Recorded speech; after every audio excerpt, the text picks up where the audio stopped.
Hello friends, स्वागत है आपका एक बार फिर से हमारे यूट्यूब चैनल इजी लर्निंग में, जहां आप अपने सारे डाउट्स आसानी से क्लियर कर सकते हैं।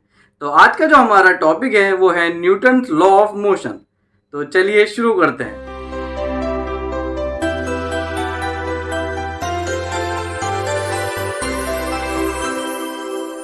तो जैसे कि मैंने बताया, आज का हमारा टॉपिक है न्यूटन्स लॉ ऑफ मोशन, जिसमें हमारा फर्स्ट आता है Newton's first law of motion.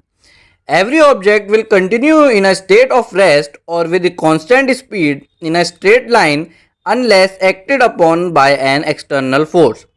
हमारा Newton first law of motion कहता है कि अगर कोई ऑब्जेक्ट रेस्ट में है तो वो जब तक रेस्ट में रहेगा जब तक उसमें कोई एक्सटर्नल फोर्स नहीं अप्लाई होती, और अगर कोई चीज़ कोई ऑब्जेक्ट हमारा मोशन में है एक स्ट्रेट लाइन में, तो वो जब तक स्ट्रेट लाइन में ही रहेगा तब तक उसको कोई कांस्टेंट फोर्स या एक्सटर्नल फोर्स रोक नहीं देती या फिर उसका डायरेक्शन चेंज नहीं कर देती।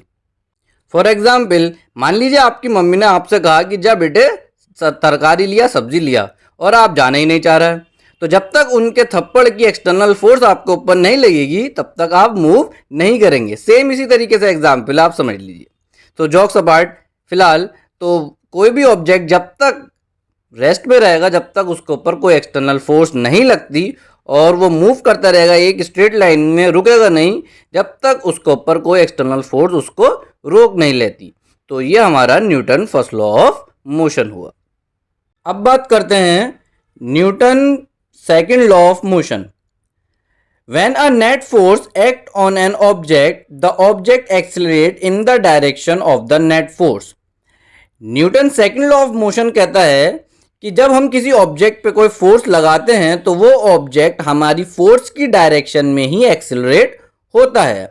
अगर हम किसी ऑब्जेक्ट पे आगे की तरफ को फोर्स लगा रहे हैं तो वो आगे की तरफ को एक्सेलरेट होगा, पीछे की तरफ को फोर्स लगा रहे हैं वो पीछे की तरफ को एक्सेलरेट होगा।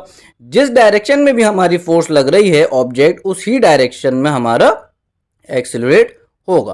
तो इस कंडीशन में the acceleration is directly proportional to the net force.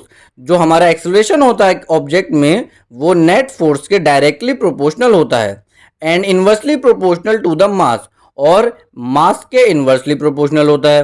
क्यों? क्योंकि जिस डायरेक्शन में फोर्स लग रही है उसी डायरेक्शन में एक्सेलरेशन जाएगा। जितनी फोर्स लग रही है उतना ही एक्सेलरेशन हमें देखने को मिलेगा, इसलिए एक्सेलरेशन के डायरेक्टली प्रोपोर्शनल होती है फोर्स। लेकिन इन्वर्सली प्रोपोर्शनल क्यों होता है मास के एक्सेलरेशन?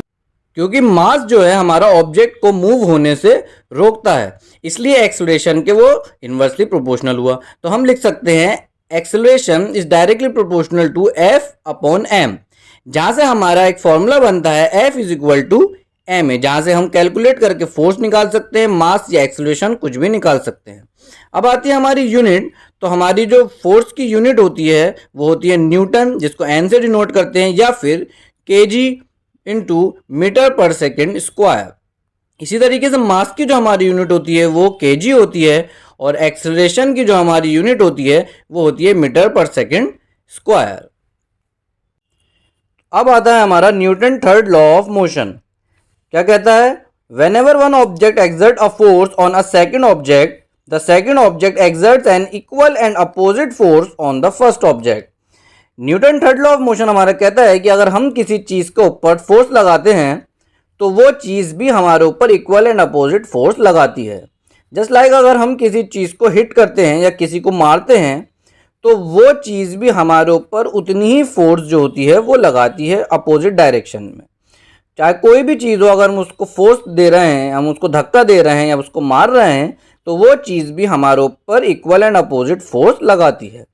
तो ये हमारा Newton third law of motion हो गया। तो आज की वीडियो में इतना ही। मिलते हैं अगली वीडियो में, तब तक देखते रहिए हमारा यूट्यूब चैनल और लाइक और सब्सक्राइब करना मत भूलिएगा।